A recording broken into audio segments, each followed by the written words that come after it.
एक समय की बात है, माता पार्वती और भोलेनाथ जी चिंतन मुद्रा में बैठे हुए हैं। महिलाओं से जुड़े हित के सवालों पर माता पार्वती जी भोलेनाथ जी से 3 प्रश्न करती हैं। पहला प्रश्न, प्रभु मृत्युलोक से खबरें आ रही हैं कि बहुत सी महिलाएं जवानी में विधवा हो रही हैं और उनके पति की उम्र को कैसे बढ़ाया जा सकता है, बताइए प्रभु इसका कारण। दूसरा प्रश्न पूछा, पत्नियां पति को सब कुछ देती हैं, किंतु एक चीज ऐसी भी है जो पति को कभी नहीं देती प्रभु, इसका क्या कारण है।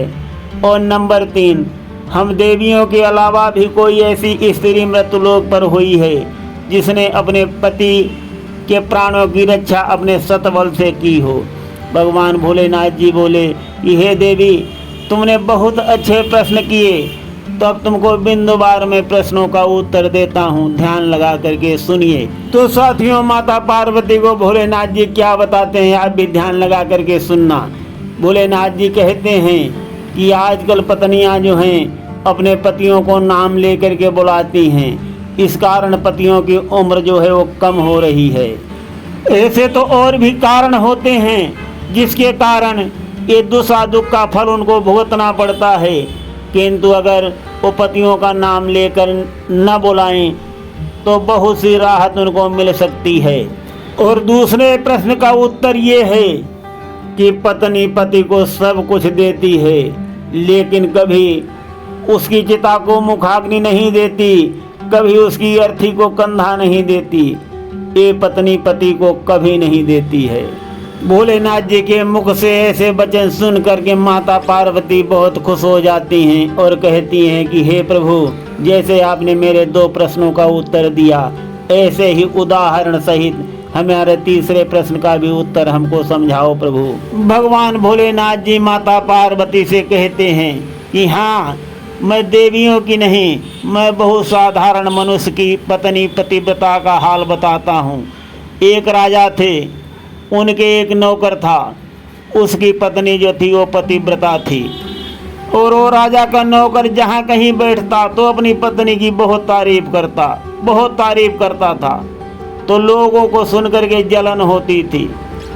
कुछ लोगों ने उपहास और उपेक्षा करना शुरू किया। धीरे धीरे ये बात महाराज तक पहुँची।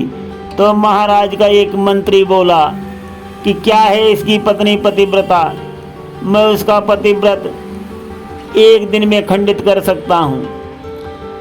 तो महाराज ने नौकर को बुलाया और कहा कि तू अपनी पत्नी की बहुत डींगे मारता है, हमारे मंत्री जी कहते हैं कि एक दिन में मैं सब खंडित कर सकता हूँ सत उसका।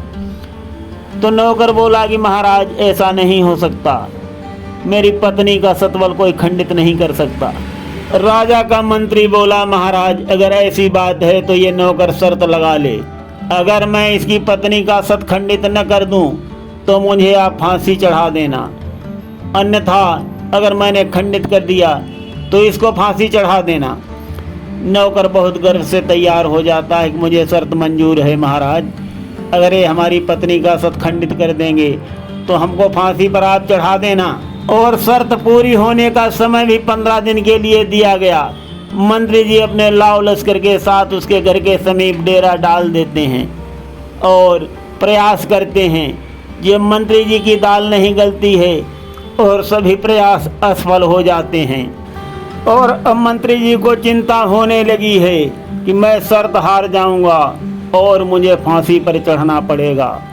बहुत प्रयास करने के उपरांत उनको पता चलता है कि गुप्तचरियां जो इस काम में माहिर हैं वो ये काम कर सकती हैं। तो मंत्री जी बुलाते हैं गुप्तचरियों को और उनसे कहते हैं कि मुझे शर्त जितवा दो, चाहे जितना पैसा धन ले लो।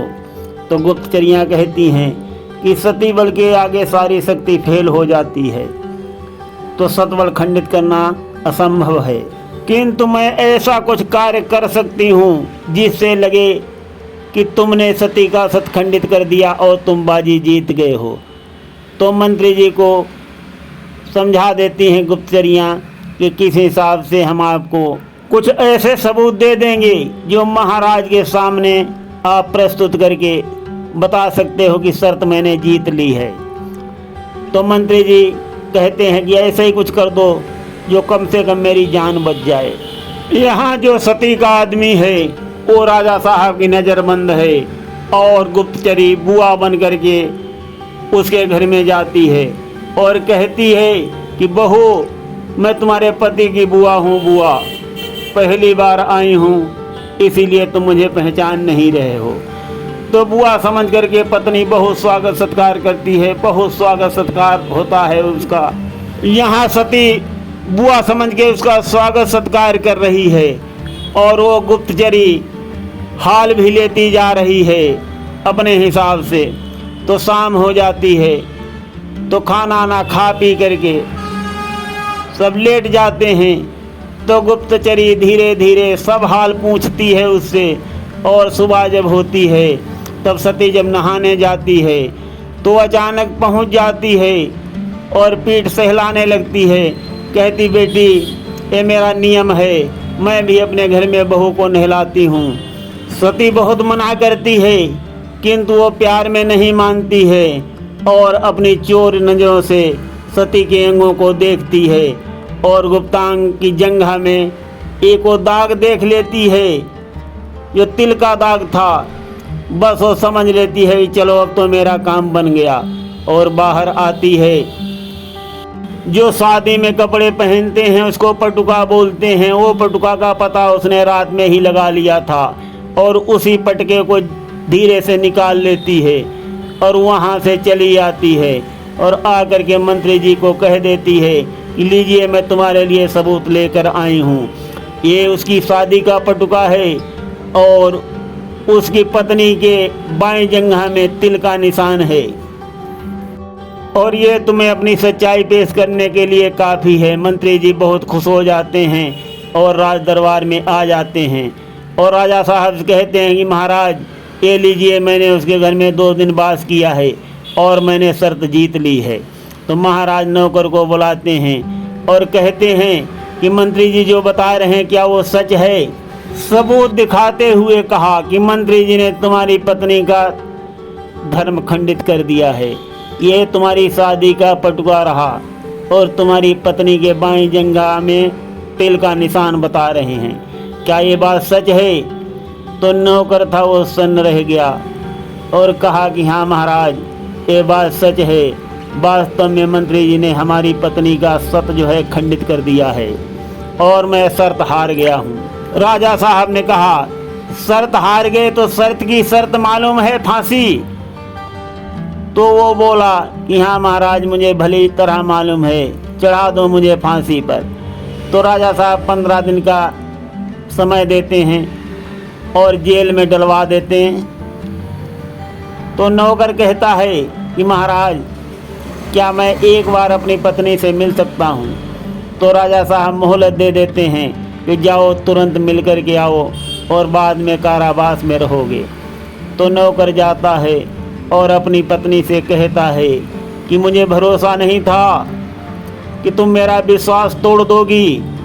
पति की बातों को सुनकर पत्नी बहुत अफसोस करते हुए कहती है कि पतिदेव, मैंने आपका भरोसा नहीं तोड़ा है, मैं कभी भरोसा तोड़ ही नहीं सकती। किंतु उसका पति नहीं मानता है और वापस आता है राज दरबार में। महाराज उसको कैद खाने में डलवा देते हैं। सती बहुत चिंतित होती है, बहुत परेशान हो जाती है, किंतु सती का सतवल उसे युक्ति सुझा देता है। वो सज धज के महाराज के दरबार में जाती है और कहती है, महाराज मैं डांसर हूँ, क्या आपको कुछ अपना कला दिखा सकती हूँ? तो महाराज सुंदर स्त्री को देख करके कहने लगे कि चलिए दिखाओ कला। तो दिखाती है, डांस करती है, तरह तरह की कला दिखाती है। महाराज बहुत खुश हो जाते हैं और महाराज कहते हैं कि जो भी तुम्हारी इच्छा हो मांग लो। तो कहती है सती कि महाराज, क्या मैं मांगूंगी वो मुझको मिल जाएगा? महाराज कहने लगे, हाँ हाँ बिल्कुल मिल जाएगा, तुम मांगो वही मिलेगा तुमको। तो सती कहती है कि महाराज, आपके दरबार में तुम्हारे मंत्री जी ने हमारी चोरी की है। महाराज चौंक जाते हैं और कहते हैं, कौन से मंत्री ने तुम्हारी चोरी की है? तो वो बताती है। तो मंत्री जी आते हैं कहते हैं कि हमने तो इनको कभी देखा नहीं है। तो सती कहती है, नहीं महाराज, इन्होंने मेरी चोरी की है। अगर इन्होंने हमारी चोरी नहीं की है तो कैसे इनको पता है कि मेरे गुप्तांग में क्या है। तो महाराज ये बातें सुन कर के मंत्री की तरफ देखते हैं और मंत्री एकदम सूखे से जाते हैं। मंत्री जी कहते हैं कि नहीं महाराज, मैंने ऐसा कुछ नहीं किया है। तो सती कहती है, नहीं किया है महाराज इन्होंने, इसीलिए तो हमारे आदमी को फांसी दी जा रही है। उसके बाद मंत्री जी स्वीकार कर लेते हैं और जैसे जैसे गुप्तचरियों को भी बुलाया जाता है, सारा राज खुल जाता है। राजा साहब सती के पति को बाइज्जत रिहा कर देते हैं और मंत्री जी को फांसी पर चढ़ा देते हैं। तो भोलेनाथ जी कहते हैं, पार्वती, सती का कभी बाल बांका नहीं होता है। सती के साथ न तो छल कपट चलता है और न तो सती का कोई सतभंग कर सकता है। तो इस प्रकार से भोलेनाथ जी ने माता पार्वती से उदाहरण प्रस्तुत किया। माता पार्वती जी बहुत खुश हुई सती के चरित्रों को जान करके। सुनते रहिए गिरीश अध्यात्म ड्रीम में अत्यंत रोचक और कल्याणकारी कथाएं। धन्यवाद। तो यहाँ पर हमें बहुत सुंदर सीख मिलती है कि सत बल के आगे सभी बल फेल हैं। माताओं बहनों का सम्मान करते हुए हम कथा को विश्राम देते हैं।